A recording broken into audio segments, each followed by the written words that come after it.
Mr. Tidak, I have impression that my question has been misunderstood. I didn't want to challenge you or to hurt you. It's only natural that this person, like Hitler, look, he got away with it. He incinerated 6 million Jews. On account of him, 40 million people died in the Second World War. He's just going to get off scot-free?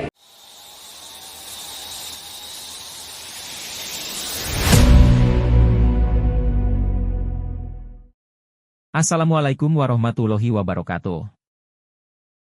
Seorang wanita muda bernama Camille, seorang ateis asal Perancis, menghadiri ceramah Sheikh Ahmed Deedat bersama temannya yang beragama Islam. Setelah mulai mempelajari ajaran Islam, Camille merasa tertarik dan ingin memahami lebih dalam tentang keyakinan tersebut. Dengan niat yang tulus, ia meminta Sheikh Ahmed Deedat untuk menjelaskan kepadanya mengenai prinsip-prinsip kepercayaan dalam Islam, dengan harapan penjelasan tersebut dapat meyakinkannya bahwa Islam adalah agama yang benar. Camille menegaskan bahwa pertanyaannya tidak bermaksud menyinggung atau merendahkan Sheikh Ahmed Deedat, melainkan murni didorong oleh keinginan untuk mencari pemahaman dan kebenaran.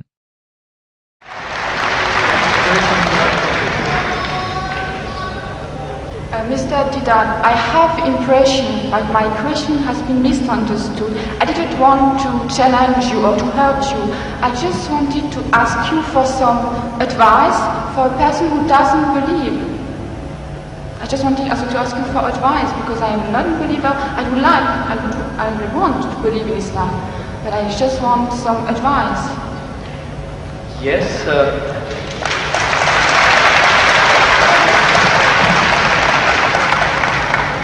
Do you not feel that there was sufficient advice? Did you require further advice? Yeah, because I didn't have the impression that my question has been really understood. So you want to know what the bases are, or what the reasons are for a person to actually believe in one God? Which advice would you give to a person who is a non-believer? See, number one, we have to realize that there is a necessity for belief. If you don't believe, you can't move an inch. You can't bat an eyelid. We believe. The very fact that you believe that if you come there, stand before the mic, and when you utter the words will reach me.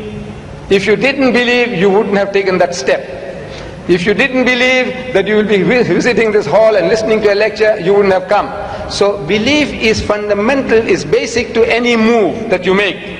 Now, without belief in what? That there is a creator. Number one, that somebody made this machine. Man, woman, he made it. And that this machine is not given without instructions.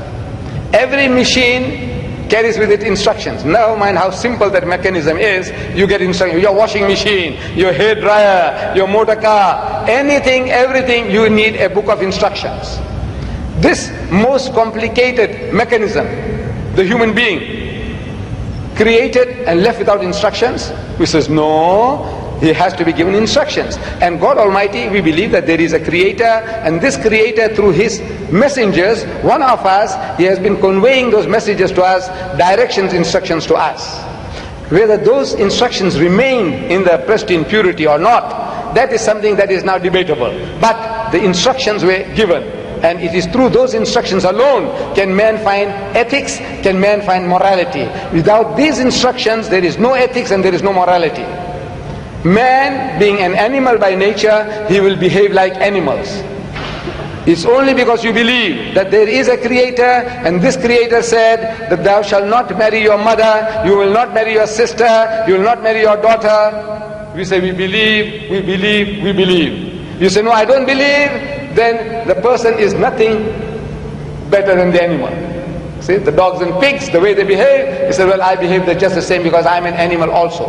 So you have to believe. But now what are you going to believe? Where is the source of that belief? Instructions which is not contaminated, which is not spoiled. In the origin we say all prophets of God, all messengers of God were divinely ordained. But the messages, because they were not preserved, God sent messengers after messengers. Messengers after messengers. This is his way to rectify his creation. And in that system of sending messengers to mankind, Muhammad was the last, the culminating point in that messengership. And he left with us this book. And if you read this book with an unprejudiced mind, if you haven't got one, I can present one to you if you haven't got it. This is an English translation of that book, the Quran, with an index. Anything that you want to know about God. Open G, God, more than 140 different references. That you say, I can't believe in God. So he reasons with you. This God of the Quran doesn't say, I'll fix you up and I'll twist your nose and I'll put your full out. No, no, no. He says, Awalam yara allazina kafaru. He said, how can you not believe in God? He says, Kaifa takfuruna billah. So how can you not believe in Allah? Wa kuntum amwatan. Seeing that you were non-existent, you were dead, and He brought you into being. Thumma yumitukum, He will cause you to die. Thumma yuhyikum, and He'll bring you back to life again. Thumma ilayhi turja'un, and to Him will be your return. So if you start reasoning, and you see how true the statements are, that you were non-existent. You, I, everybody, non-existent. The men of science will tell you that this earth was a molten mass. Billions of years, there was nothing on this earth, no life. The thing was all boiling. And the vapors went up and came down, and the vapors went up and came down, and over a period of millions of years, it started to cool. And then life started to germinate, and so on and so on. So there was a time when mankind was non-existent, and God brought you into being. Very true. And now you're going to die. But that is not the end. That there is something in you, which is other than the body, that real you. Now that real you, which is the driver of this body of yours, will be made to account for your actions. It's only natural that this person, like Hitler, look, he got away with it. He incinerated 6 million Jews. On account of him, 40 million people died in the Second World War. He's just going to get off scot-free? If he says, no, I don't believe, and there's nothing there on the other side, that means he's free, finish. No. He will have to account for his deeds. Everyone will have to account for his or her deeds. It is a natural, sequence of our attitude and behavior. And this book explains all that. If you haven't got one, this book is yours. If you haven't got one. You got it? Syekh Ahmad Deedat menjelaskan bahwa kepercayaan adalah dasar dari setiap tindakan manusia. Tanpa kepercayaan, seseorang tidak akan mampu melakukan aktivitas sehari-hari. Beliau menekankan bahwa manusia, sebagai makhluk ciptaan, pasti memiliki pencipta yang memberikan petunjuk hidup melalui para utusannya. Petunjuk ini diperlukan agar manusia dapat hidup dengan etika dan moral yang benar. Dia juga menyoroti bahwa setiap perbuatan manusia akan dimintai pertanggungjawaban, dan konsep ini dijelaskan dalam kitab suci Al-Quran. Beliau menganjurkan untuk membaca Al-Quran dengan pikiran terbuka guna memahami pesan-pesan ilahi yang terkandung di dalamnya.